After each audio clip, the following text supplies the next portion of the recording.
Yo, what up guys, so I just want to make a quick video about dual boot and why you should avoid it. It's basically unpractical and it actually endangers your security a bit. So basically this is a Windows machine, right? I don't have actually dual boot installed, but I'll try and show you what dual boot is. So we just need to restart the computer. Press F2, keep spamming F2, right? As you can see I'm clicking, you can hear me clicking, just keep press 2. As you can see we're in BIOS now. Now basically what you get is when you start the computer you get a choice. Either you can get the example, just imagine like this is Windows, this is Linux, right? If you press this,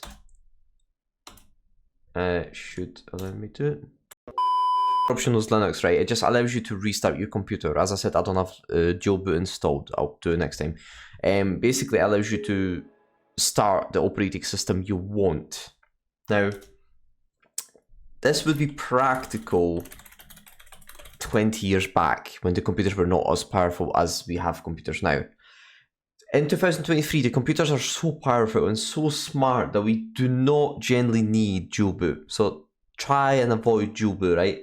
Now, dual boot comes with a big risk because you need to disable the secure boot, which is responsible for making sure that when you start up your computer, none of the malicious software is running within the system. So like rootkits or like spyware or basically anything, right? That's what secure boot is responsible for.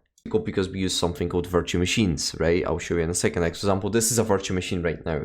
What I can do is I can go to recycle bin, this PC, local disk C, I can do program files, and I can delete everything, and guess what? Nothing will happen because I can get a new virtual machine within 2 seconds. It takes about 5 minutes to install a new virtual machine. It doesn't matter what a system is, it takes about 5 minutes, right?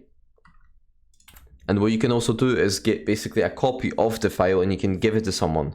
You cannot do the same thing if the dual boot is installed on your computer because you would have to give your computer away, right? So virtual machines are technically the only way to go. Second thing is dual boot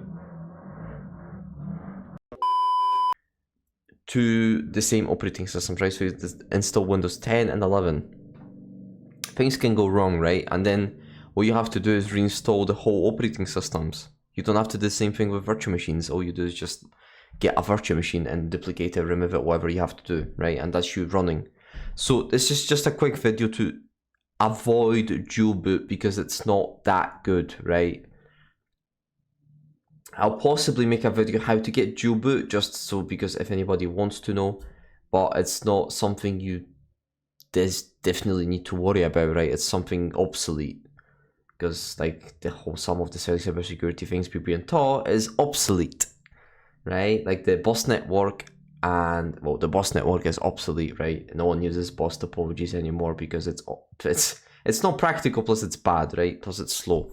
So hope you enjoyed that content. If you can leave a like, subscribe, and follow me on Twitter, and see you in the next video, guys.